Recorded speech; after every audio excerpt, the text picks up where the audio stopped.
Olá pessoal, começa aqui mais um Biografias e eu vou confessar, tenho um carinho, tenho um respeito, uma admiração pelo nosso convidado, que é uma coisa assim que você não tem ideia.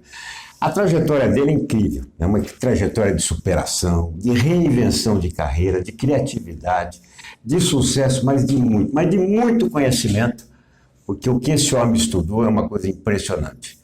José Luiz Tejon Merrido, Tejon, como a gente conhece, palestrante, escritor com mais de 30 livros publicados, músico, vai depois fazer uma surpresa para a gente, consultor, sabe tudo de marketing, sabe tudo de agronegócio. Estou sem fôlego aqui para contar. Quem é o Tejon, hein? Chega, tá bom.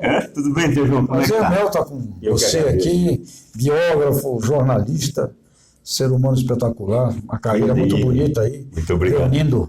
Reunindo saberes, né, das pessoas e contribuindo para o mundo. Uma honra minha estar contigo aqui. Esse rol de gente aí que você tem entrevistado. Muito obrigado. Eu que te agradeço. Jornalista também, né, Tejon? Aliás, você ainda gosta de trazer essa bandeira do jornalismo. Né? Sem dúvida. Jornalismo, professor, são duas coisas muito importantes aí na construção das mentes, né? Sem dúvida, com mestrado, doutorado, por isso que eu disse. Educação. Educação do conhecimento, né, Tejon? Vamos falar um pouquinho de jornalismo, né? Antes de entrar um pouco nessa tua história, porque o jornalismo, eu particularmente, assim, estou vendo uma transformação absurda e não sei se com ganho. O que você está sentindo do jornalismo, Tejon? Bom, acho que a gente está precisando resgatar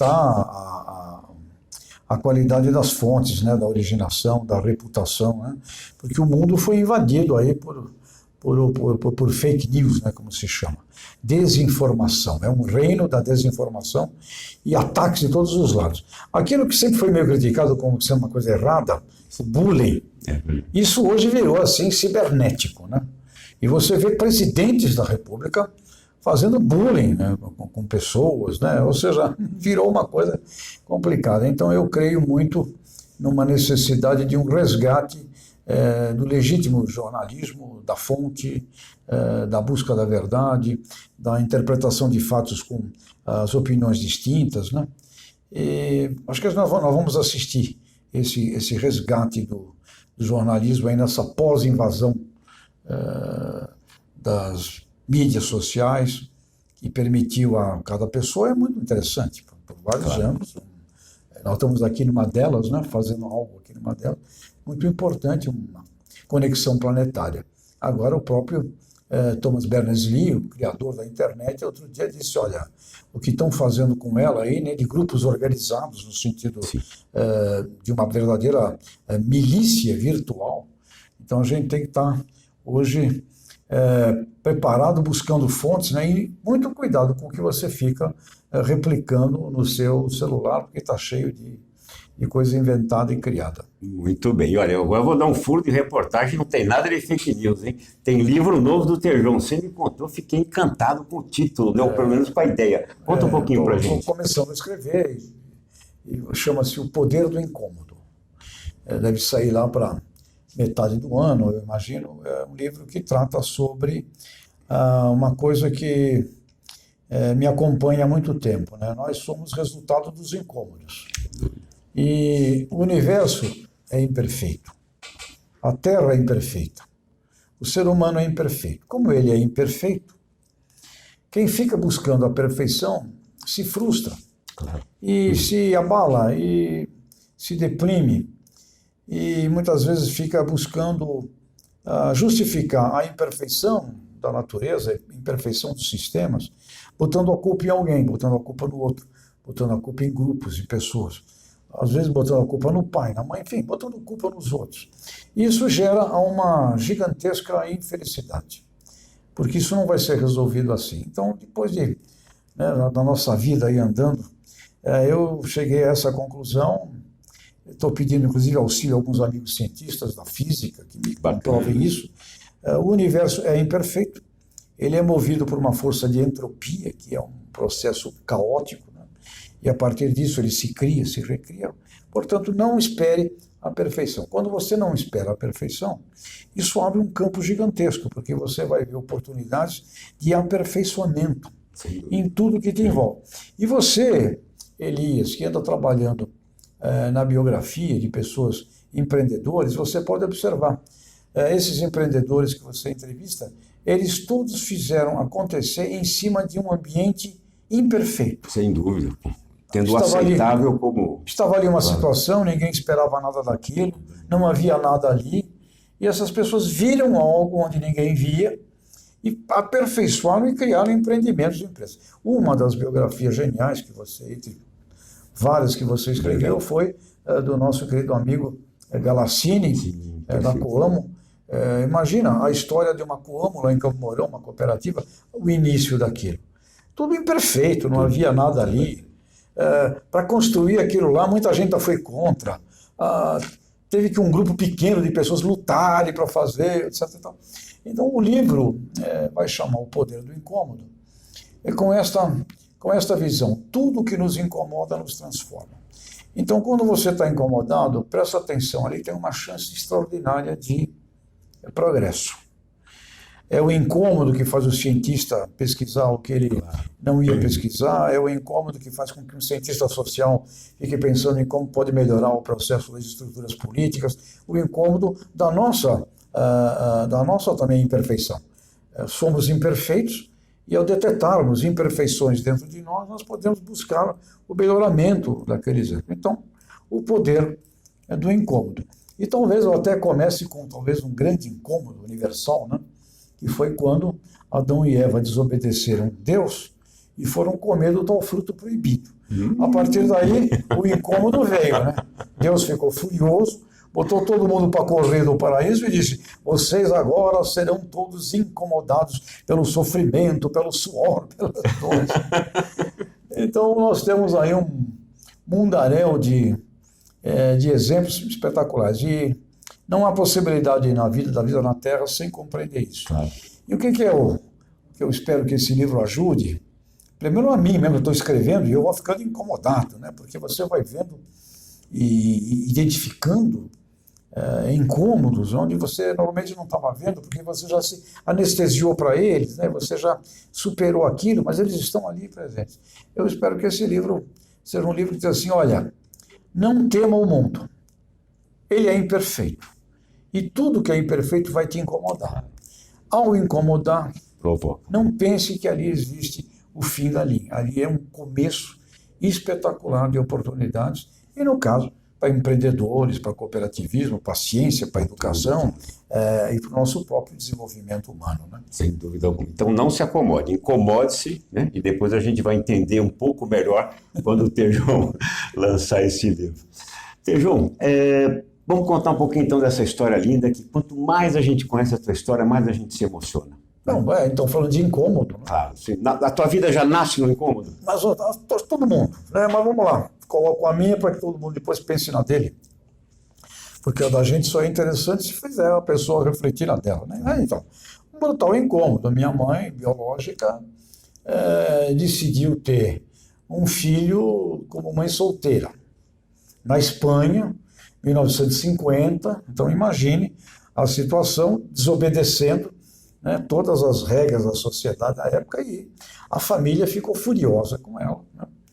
E tinha gente lá muito, muito incomodada com esta mulher, que estava grávida, né, sem ter marido, e aí ela decidiu fugir da Espanha para viver, porque havia risco de vida para ela e para mim, né? Uma mulher forte, né? Porque enfrentou essa situação. Enfrentou um brutal incômodo, né? Então, aí, para viver, foge da Espanha como imigrante e vem para o Porto de Santos. Chega em Santos. E lá ela começa a trabalhar de empregada doméstica, porque não sabia fazer nada. E aí eu nasci, ela veio grávida de 6 meses, eu nasci logo em seguida, e ela ficou morando numa pequena coloniazinha de espanhóis ali em Santos, e saía todo dia para trabalhar, e me levava no colo, porque não tinha com quem deixar. Não havia creche. Portanto, se houvesse creche, a minha história seria outra. Sem dúvida. Como não havia creche, né? Incômodo. Então você nunca sabe o incômodo que vai te jogar lá para cima ou o incômodo que vai te destruir. Portanto, não havia um creche, e ela me carregava no colo. Ao fazer isso, lá em Santos, na Rua Princesa Isabel, perto do Campo dos Santos, ela passava todo dia em frente a uma lojinha pequenininha, de bazar Marapé, um bazarzinho de 3 metros de porta, um bazar de bairro, né, de armarinhos. E quem eram os donos desse bazarzinho? Eram 2 imigrantes. Um português, de Trás-os-Montes, Antônio Alves, e uma alemoa, né, uma alemã, Dona Rosa Hoffmann, que se casaram e não podiam ter filho. E todo dia passava aquela senhora espanhola, né, minha mãe biológica, comigo no colo, em frente a essa lojinha. E o pessoal, quando tem dificuldade, isso é outra coisa interessante, o pessoal se ajuda, né? Aliás, é outra constatação hoje no mundo. Quanto mais difícil é o lugar, mais há uma ajuda entre as pessoas. Quanto mais você tem estruturas da sociedade, menos as pessoas se ligam. Um bando de imigrantes ali, que ficava ali em Santos, meus vizinhos ali, iugoslavo, italiano, japonês, caiçara, que veio lá do norte do estado de São Paulo, negro, inglês, francês, era um bando ali e aí a pessoa se ajudava. Então essa minha mãe adotiva, que ficava na loja, via essa mãe passar com esse menino no colo, que ela ia e dizia, escuta, onde é que você vai? Conta a história, eu trabalho, tá? Não tenho onde deixar, tenho que levar, mas escuta, deixa ele aqui com a gente tem a loja, ele não sai daqui. Então ele fica aqui conosco, você vai trabalhar e quando você voltar no final do dia, você pega ele de volta. Quantos anos tejam isso? Isso eu tinha nascido, de 1 ano de idade, mais ou menos, por aí, 1 ano de idade. E essa mulher, Dona Bene, minha mãe biológica, me deixou então naquele lugar. Ia de manhã, deixava ali e no final do dia pegava. Passou 1 ano por aí, a situação desses espanhóis estava complicada e eles acharam, os espanhóis dali, que se fossem para a Argentina, melhorariam de vida. Então, um incômodo da economia, uma perspectiva de menos incômodos num ambiente espanhol, como era a Argentina, e naquela época a Argentina estava com uma economia extraordinária. América, é verdade. E aí essa minha mãe biológica disse, olha, eu vou deixar ele aqui e vou lá melhor ver como é que eu organizo a minha vida. E quando eu tiver organizado lá, eu volto para pegar. E assim foi. Só que ela não voltou para pegar, ela faleceu, e eu fiquei com esse casal, que me adotou. Aí, incômodo, minha mãe preparava uma mistura de cera com gasolina, que era comum da época, derreter cera, né? Pegava uma lata, derretia e uma lata virava 3. Economia doméstica. Perfeito. Estava derretendo, a lata inflamou. Eu brincava no quintal, a lata inflamou e minha mãe, para não pegar fogo na casa, arremessou a lata para o quintal. Então eu vim correndo do quintal e a lata foi voando. E nisso aconteceu da mistura com cera gasolina atingir meu rosto. Um brutal incômodo. Okay. Menino, adotado, 3 anos, ia fazer 4 anos, pegando fogo. E pegando fogo ainda com uma mistura de cera com gasolina. E minha mãe não conseguia apagar. Queimava os braços. E aí uma vizinha, uma menina, eu tinha 4 anos, essa menina devia ter 7, 3 anos a mais do que eu, viu a cena do quintal dela, essa criança, berrava, gritava, berrava e gritava, a mãe dessa menina veio, o que está acontecendo? Olhou pelo cima do muro e me viu ali. E essa senhora, a mãe dessa menina, incomodada com os gritos da filha, pulou o muro, abafou o fogo com uma manta e salvou a minha vida. Muito bem, o que a gente vai vendo? Uma sucessão aí de incômodos, mas eu vou provavelmente começar esse livro com a história, que é a história que vem em seguida. Quando eu saí do hospital, que eu fiquei 3 anos lá na Santa Casa de Santos, eu tinha uns 7 anos mais ou menos, e eu tinha muito medo de ir à rua. Tinha medo de sair, de ver pessoas, de sair, né? E essa minha mãe, adotiva, a Dona Rosa, dizia assim, você tem que ajudar sua mãe na feira, porque você é o único menino que não ajuda a mãe na feira. Tinha uma feira livre ali, perto de casa, tem até hoje lá, Praça José Olímpio de Lima, Vila Belmiro, até hoje tem uma feira livre nas quintas-feiras. E eu não queria ir. Ela vinha me pegar, eu fugia, eu subia no telhado. Uma provocação para você reagir. E aí eu não ia. Eu fugia, subia no telhado, ela não conseguia me levar. Dava bronca, eu não descia. Ela dizia, você é o único menino que não ajuda a mãe na feira. Todos os meninos ajudam as mães na feira, só você não. E as vizinhas estão dizendo que não sei te dar educação. Quinta-feira seguinte, lá vem ela me pegar, o telhado novamente. E eu ficava o quê? Na semana, no que eu chamo hoje de uma zona de conforto. Eu me escondia no fundo do meu quintal, para não ver e para não ser visto. E a minha mãe biológica, a minha mãe adotiva, incomodada com esse assunto, dizendo que eu não ia ajudar na feira, então as vizinhas diziam que ela não sabia me educar, porque filho ajudava a mãe na feira. Quarta-feira à noite, da terceira vez, eu já sabia que quinta ela queria me pegar e já me preparava para dormir cedinho e acordar antes dela e subir para o telhado, porque no telhado ela não me pegava. Só que eu acordei com o meu braço enfaixado ao braço dela. Na terceira vez, a dona Rosa se amarrou a mim e quando eu acordei eu estava preso a ela. E o que é que ela fez? Incômodo. Me levou chorando, berrando, gritando até a feira. E quando chegou lá na feira, o que é que ela fez?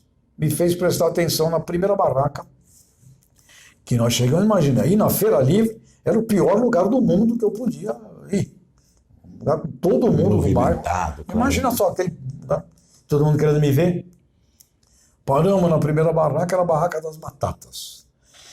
Veio juntando gente e ela fala assim para mim, presta atenção nas batatas. Tem esse saco aqui, batata grande, para fazer para o seu pai que é português.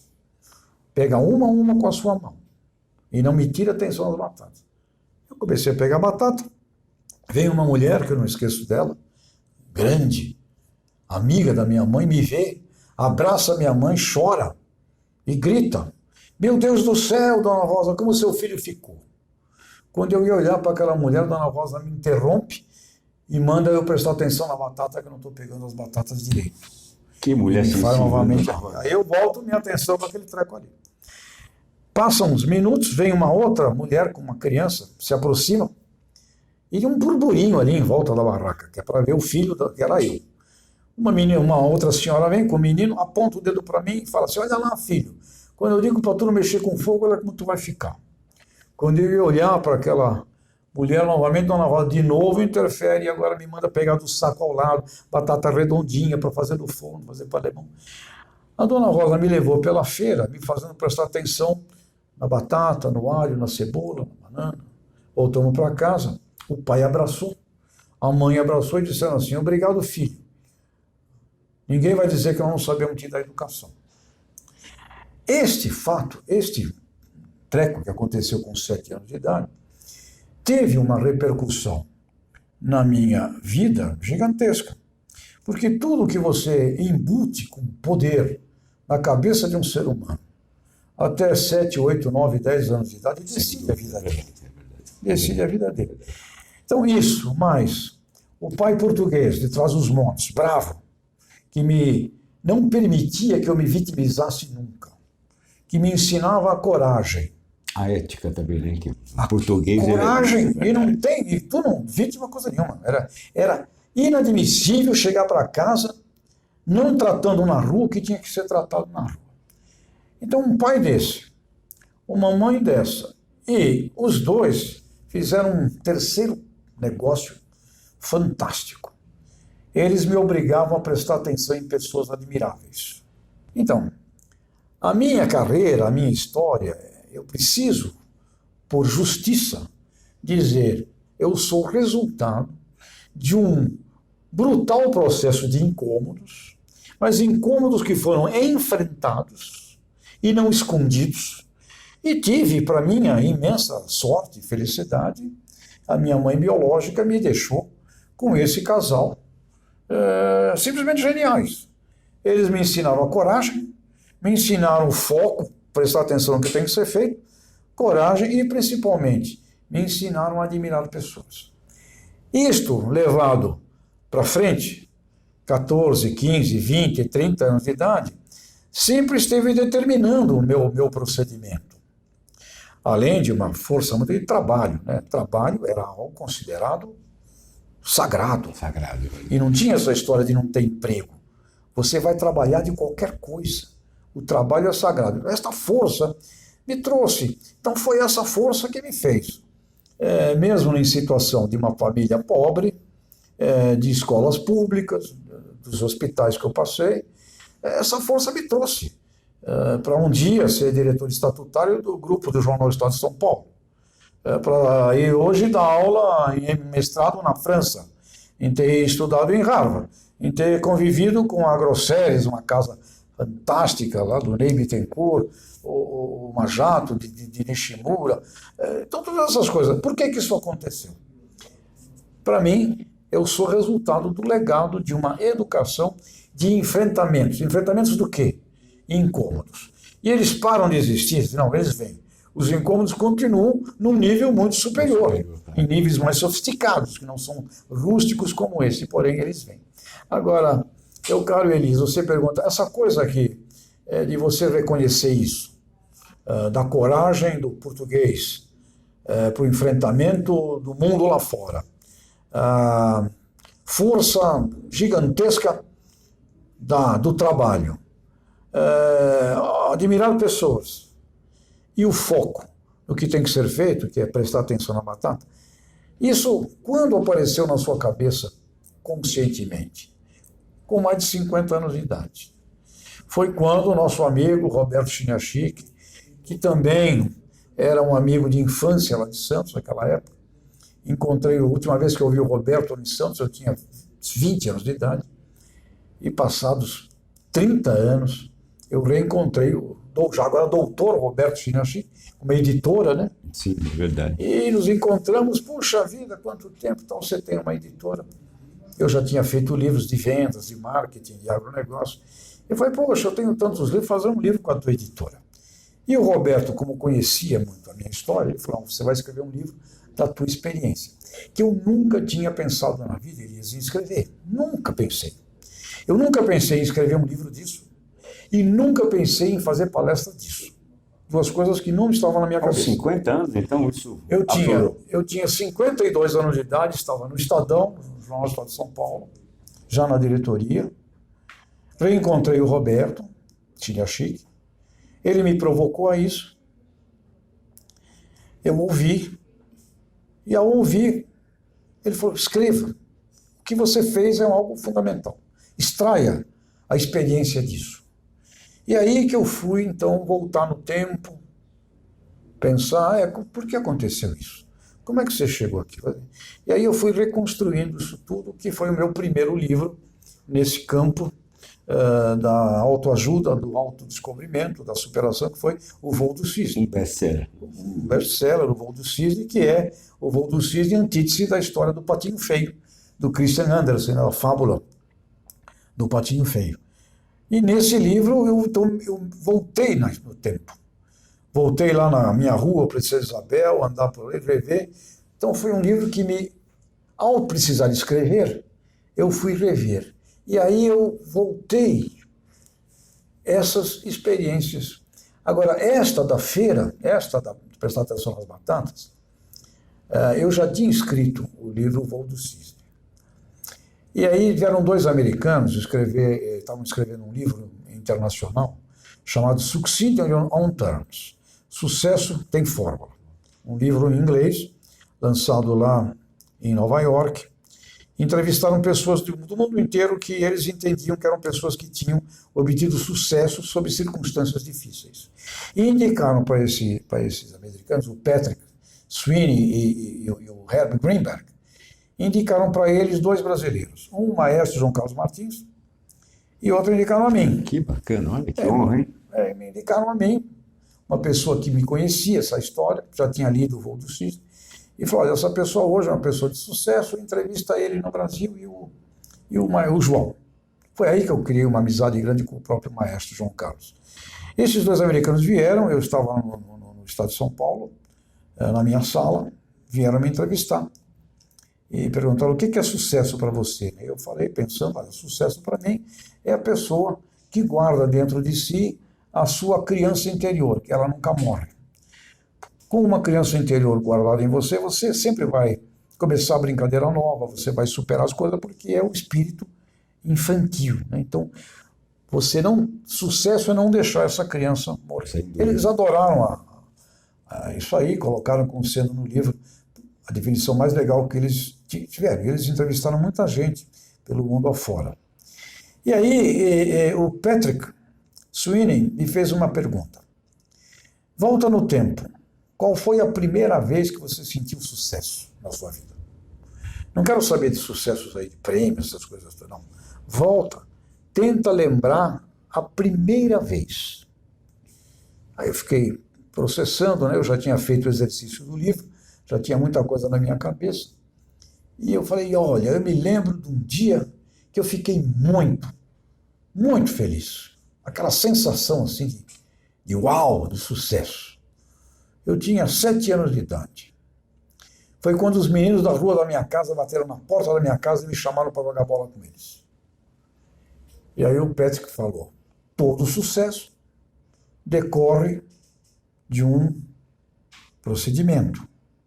O sucesso não acontece quando acontece. Esses meninos foram bater na porta da sua casa, mas o que aconteceu antes para que isso acontecesse?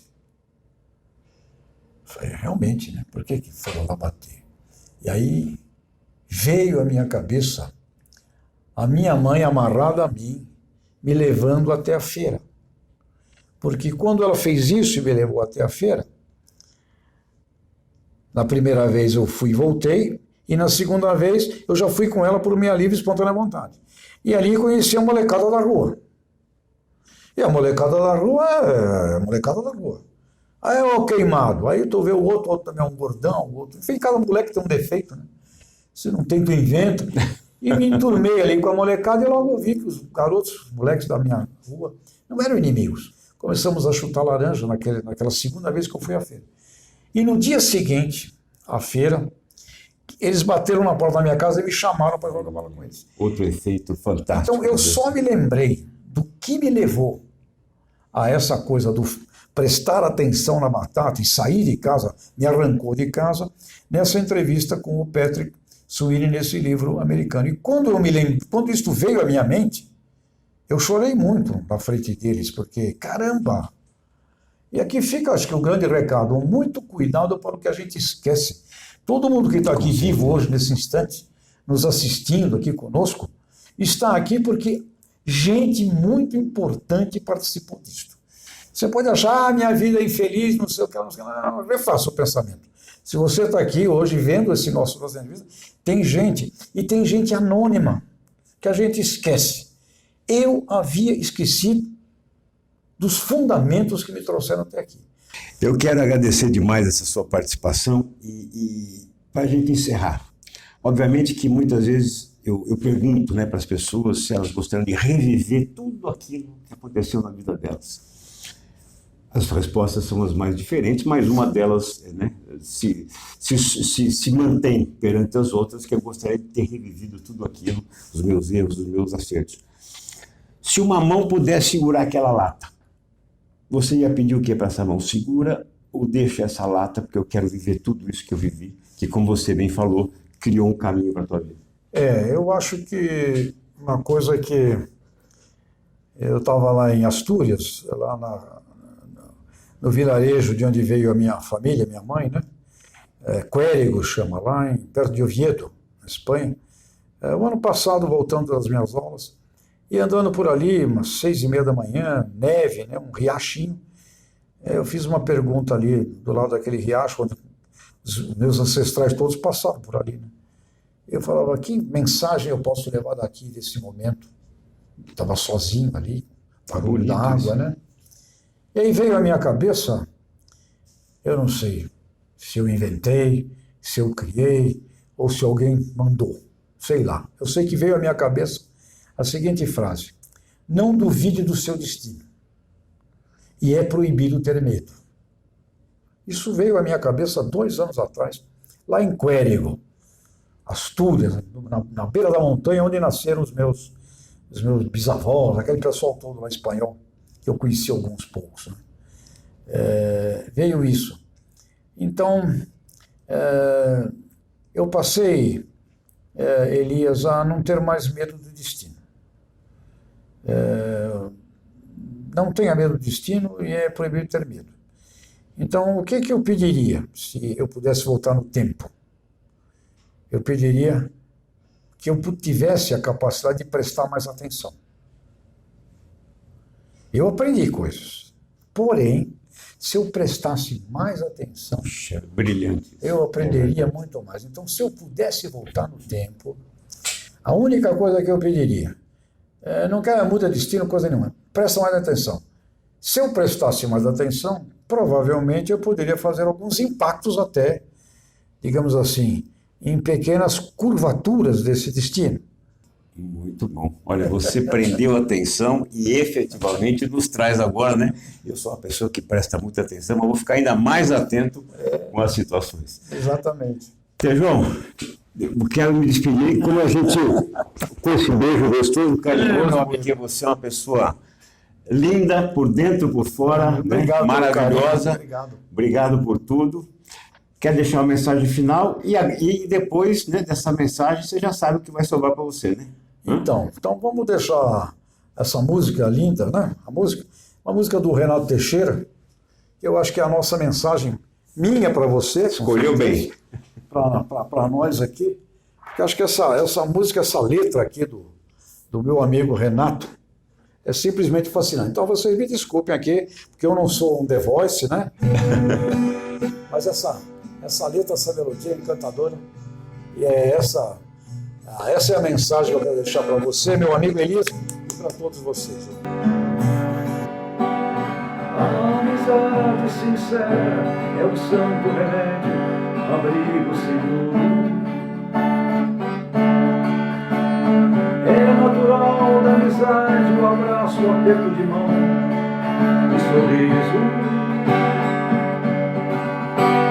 Por isso, se for preciso, conte comigo, amigo, disponha. Lembre-se sempre que mesmo modesta, minha casa será sempre sua. Amigo, os verdadeiros amigos do peito de fé, melhores amigos. Não trazem dentro da boca palavras fingidas ou falsas histórias. Sabe entender o silêncio e manter a presença, mesmo quando ausente. Por isso mesmo, apesar de tão raros, não há nada melhor do que um grande amigo. Por isso, se for preciso, conte comigo, Elias, disponha. Lembre-se sempre que mesmo modesta, minha casa será sempre sua, amigo.